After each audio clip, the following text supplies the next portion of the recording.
Hello, Assalamu alaikum, everybody. Hope you're all safe, sound, and healthy. And now I am going to basically talk about the once again trending topic of returning or deporting of the illegal Afghan community in Pakistan. As we know, now, the reason why I'm talking about this and the reason why it is once again trending is because once again America has tried to interfere in this process yet again.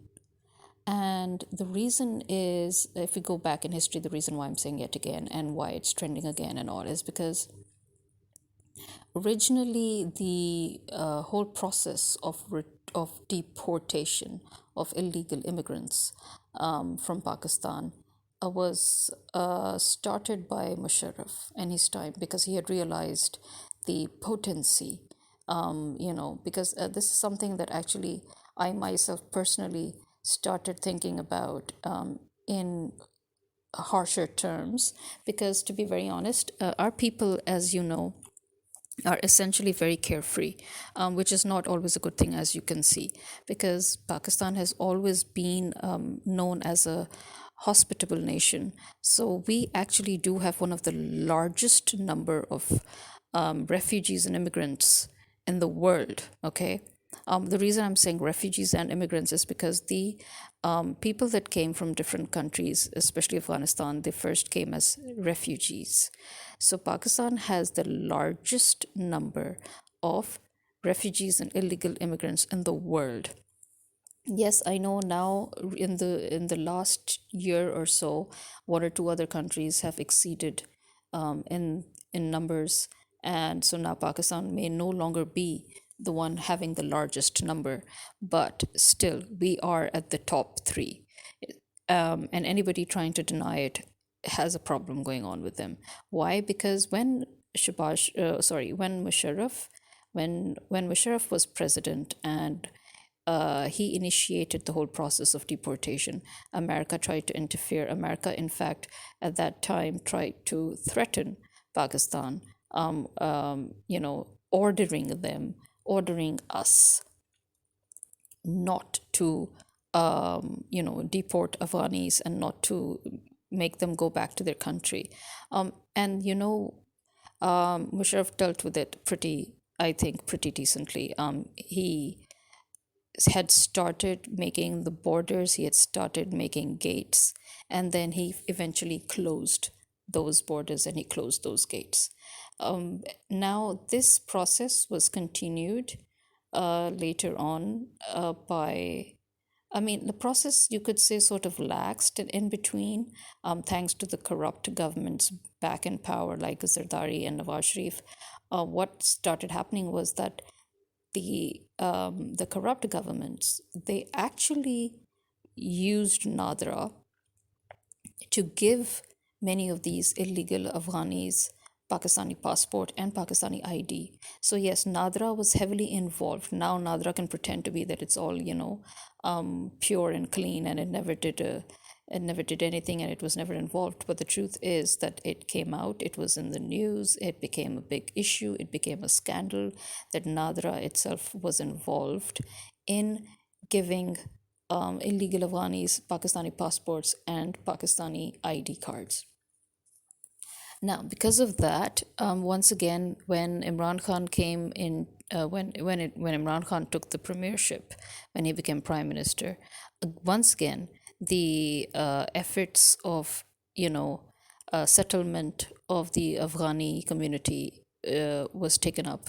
And Imran Khan had started this new policy where he said that, listen, we're welcoming anybody and everybody who wants to settle in Pakistan, and we will help them settle. But those who do not wish to, okay, let's put it this way, actually, let's make it more easier. Those who have already been here for at least 2 to 3 generations, albeit as illegal citizens, they should be given citizenship, whereas those who have recently arrived, they need to go back. And in fact, Pakistan literally paid, yes, paid these people to go back. So what the Pakistani government started doing is that they they made contact with all the illegal Afghanis, and they literally paid them money so that they could go back to Afghanistan, and they would have some sort of finance in hand with which they can sort of settle down until they find a more permanent uh, solution, financial solution. So Pakistan's government literally started paying illegal Afghanis to help them to settle back in their own country.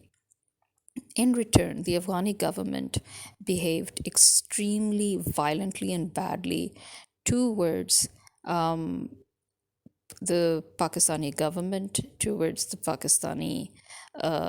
even Pakistani visitors, because remember, we have given Afghanistan a route, a trade route, and it's basically for free.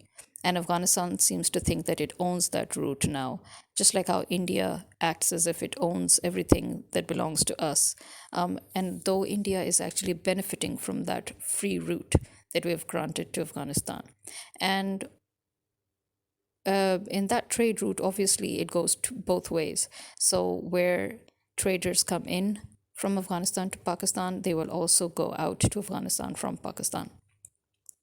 And so, people who were traveling to and fro, they were very badly mistreated by the Afghan authorities. And one of the biggest concerns of the Pakistani community, or should we say of Pakistani government, has always been the fact that Afghanistan has never been a peaceful country. And because of that, Afghanis have always flooded in millions. You see, not hundreds, not thousands, but in millions into Pakistan, which is already quite a populous country. And although Pakistan is essentially a very, very rich country and a very resourceful country, the truth is that Pakistan has never been allowed to exploit its resources, because one of the biggest problems Pakistan has always faced has been smuggling. And as I've talked about it in my previous episodes as well, some of the major players in smuggling are obviously connected to our government and army and establishment. The same traitors that keep on coming over and over again. But again, another huge key player in smuggling is obviously the Afghans. So that's the problem. You see, that's the biggest problem that we have had with the Afghan community is most of the crime rate, the the sharp increase in violent crime rate and in other crimes, that is mainly attributed to the illegal immigrants. That does not mean to say Pakistanis are all pure and clean. No, obviously, as I've said before, our own illegal governments have been involved in heavy crimes. But no, we're talking about the general crime rate that you have. Again, with major, uh, you know, specialization, you can say, in smuggling. So as we know, one of the most dangerous things that Pakistan has had to combat with and face since giving the trade route to Afghanistan was drugs. And as we know, even today, Pakistan, after just a very small relief worth of hardly 2 decades, once again, Pakistan is engulfed in drugs. As I've said before, schools are no longer safe. Drugs are being introduced in schools, in canteens and cafeterias in the form of candies, where children are exposed to meth without even knowing it because they're coming in candies. And, then by the time they reach elementary, they are already basically addicted. And so we have this huge addiction problem going on in Pakistan. Again, I would repeat, after a very short time relief worth of almost 2 decades. And this whole drug addiction, drug smuggling thing began when the trade route was opened for Afghanistan. to enable Pakistan to take its goods to India. And how did Afghanistan thank Pakistan for this? By flooding Pakistan with drugs. So this was something that the Pakistani community has always cursed Ziaul Haq for, that he was the a-hole who flooded Pakistan with weapons and drugs. Because weaponry and drugs, these are the two main items that Afghanis have always smuggled. Now, as I've mentioned even before, now here's another thing that gets smuggled into Afghanistan from Pakistan, in which I do think that the illegal government, as in Nawaz Sharif and Zardari and their likes, they are also heavily involved in, because they are owners of flour mills as well. And so that is, yes, the smuggling of flour. The reason why, despite the fact that Pakistan grows enough wheat to feed not just our country, but at least 4 to 5 different countries.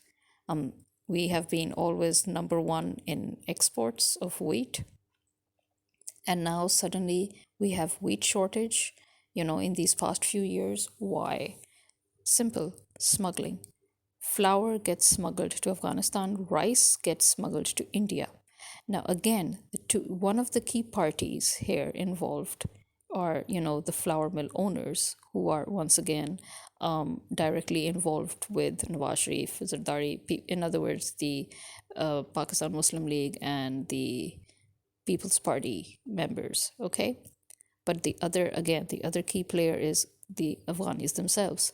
So then we have cars. We have always had smuggling of cars from Afghanistan. Although that actually essentially sort of gets limited to KPK and maybe Sindh side, Balochistan at the most. You don't see it come to the other inner provinces of Pakistan. So it's usually within the bordering provinces. Now, so then we again, street crime, and that also. So I mean, the whole problem with having such a huge number of illegal immigrants, where they falsify their citizenship, they get Pakistan passports, and then they use Pakistan passport to travel into different countries, which is why actually this is also one of the reasons why Pakistani reputation took a great hit, in the recent past years. And that is because these are not Pakistanis. These are Afghans traveling with Pakistani passports. And again, these are illegal. They are not actually, naturalized or legalized, or, they've not been given citizenship by Pakistan authorities. These are, fake papers that they have. So, so this was a very huge concern for more than a decade, really, for almost 2 decades. So, when Imran Khan also initiated this peaceful, a gesture of, okay, those Afghans who have businesses in Pakistan, who have settled, who have 2 to 3 generations now living in Pakistan, we owe it to them.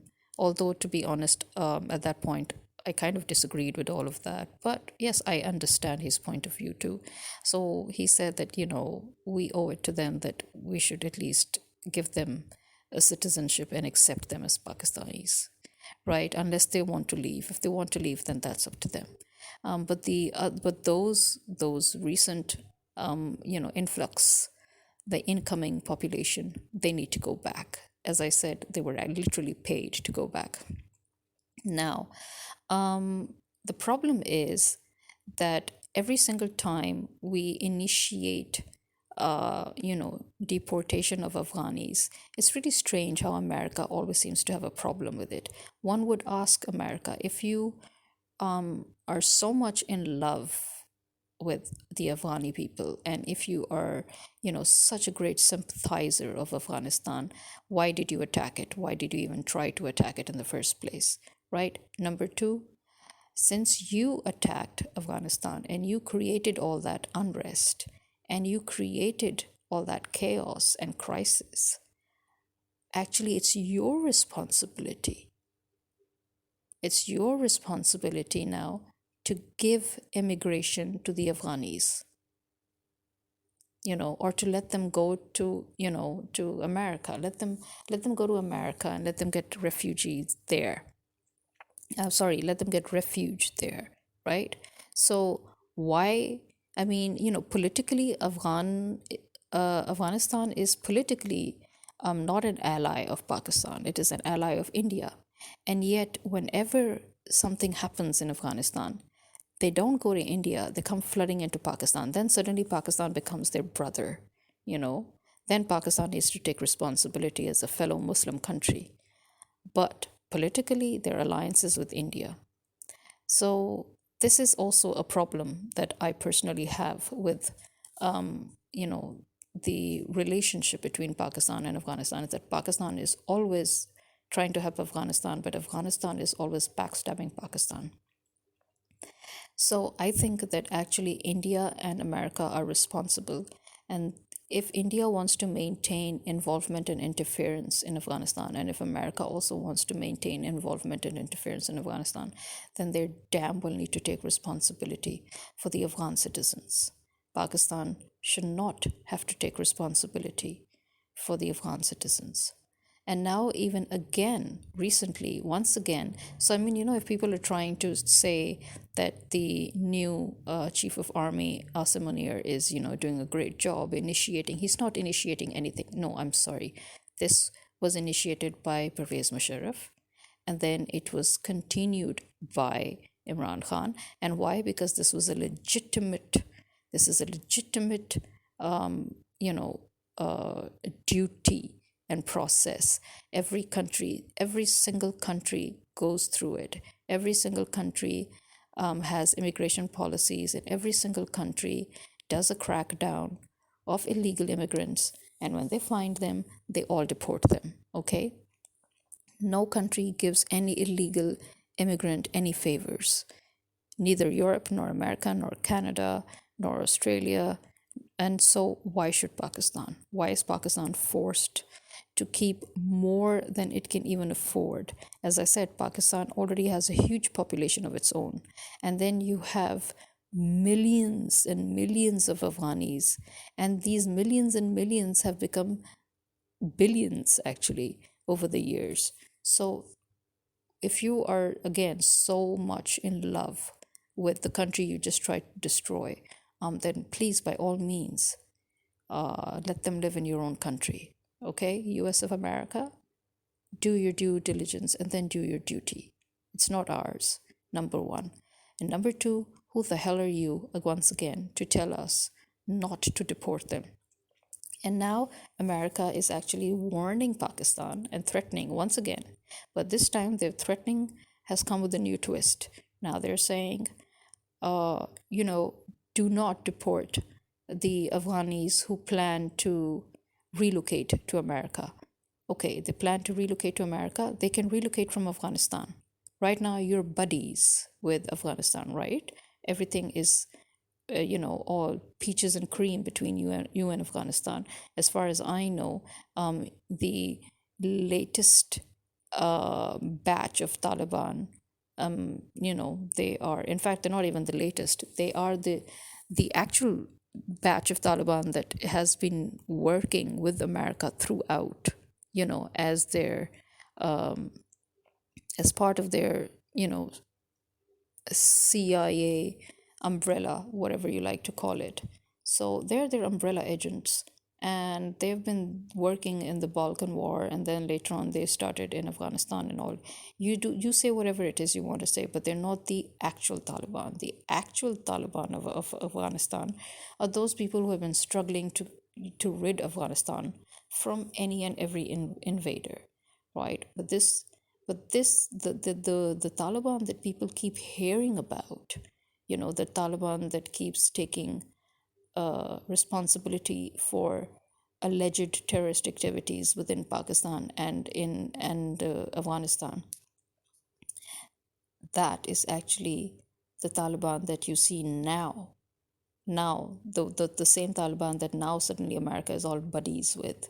Okay, so these are essentially all, they always were a part of the CIA, and they still are a part of the CIA. Okay, so America is already buddies with Afghanistan, and they've always been buddies with the Taliban. So what's the big deal here then? Why can't we deport the Afghanis back? And why can't they relocate to America from Afghanistan? You know? Yeah, I mean, allegedly, you had a lot of Afghanis who helped you, according to you. But to be honest, again, those Afghanis who helped you, you abandoned them even before. You never even helped them to relocate to America in the first place. Many of them, you know, either got lost or died or just stayed behind in the whole process. So, yeah, don't you give us that, don't even start with us on that, because it's a fact that you abandoned many of your Afghani spies, okay? Your so called heroes. Your heroes are their country's traitors. It's as simple as that. And still, they're surviving in their own country. Either they flood to Pakistan or they survive in their own country because you don't even help them go to America despite all the promises that you give them, which is actually why they help you, because you promise them that you'll give them the American passport, which you never do. So, yeah, what relocation? Again, if you seriously want to relocate Afghanis, why haven't you done that yet? What were you waiting for all this time? I don't get it. Does anybody get it? Because I don't get it. Yeah, it's all a lot of bull crap going on here. I think America basically, as always, just wants that its planted spies and terrorists remain in Pakistan so that Pakistan can never, ever, ever, um, you know, regain its sovereignty. It's as simple as that. America has always wanted to cripple Pakistan, and America has used India to cripple Pakistan, and India and Afghanistan and America have always worked together to do that. Every single terrorist activity recorded in Pakistan has been directly evidenced to be by India, by the CIA, and by Afghanis. Okay, all these three have been involved in every single terrorist activity.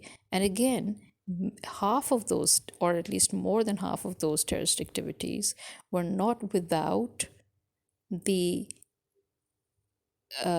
you could say, the aiding and abettance of Pakistan authorities, because it is absolutely impossible that the Pakistani authorities would fail to know. I mean, these are those people who seem to know what conversations politicians are having in their bedrooms. So, what conversations politicians and judges and bureaucrats are having in their bedrooms, what prime ministers are having in their bedrooms, but you don't know about the conversations that are happening amongst terrorists. Yeah, impossible.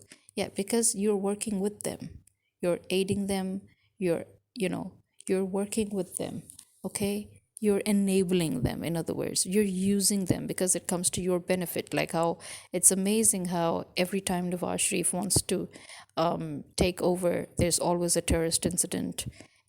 Every time the army wants to take over, there's always a terrorist incident. It's amazing the timing of it all. So we're all aware of the fact that whenever the so called Taliban claims responsibility for a terrorist activity in Pakistan, it means that our army is behind it, or our intelligence agencies is behind it. Yeah, it's as simple as that. I mean, it's clear as day, right? Or whenever there is a problem in Balochistan, we all know that it is India. Every single person, his wife and child, everyone is aware of the fact that India is involved in every single terrorist activity that has happened, will happen, and, you know, will continue to happen in Balochistan. And similarly, in certain parts of Sindh, again, it is always India. Every single time you catch a raw agent, and you find out that there are terrorist, that he has a whole terrorist cell in Sindh. So, yeah, we all know that. We know who the people are masterminding these terrorist activities, because these terrorist activities are very, very politically timed, okay? They're politically aimed and they're politically timed. So we know who's behind them. We can see through it. Just like how we saw through your you know May false flag, whatever it was that you were trying to do. You know, we can see through all of it. We can see through all the false flag operations. So here, basically, once again, America is issuing orders to Pakistan. And obviously, because Pakistan is right now directly under America, because Pakistan's constitution, Pakistan's law, Pakistan's justice system, Pakistan's framework has all been thrown out the window, as we can see.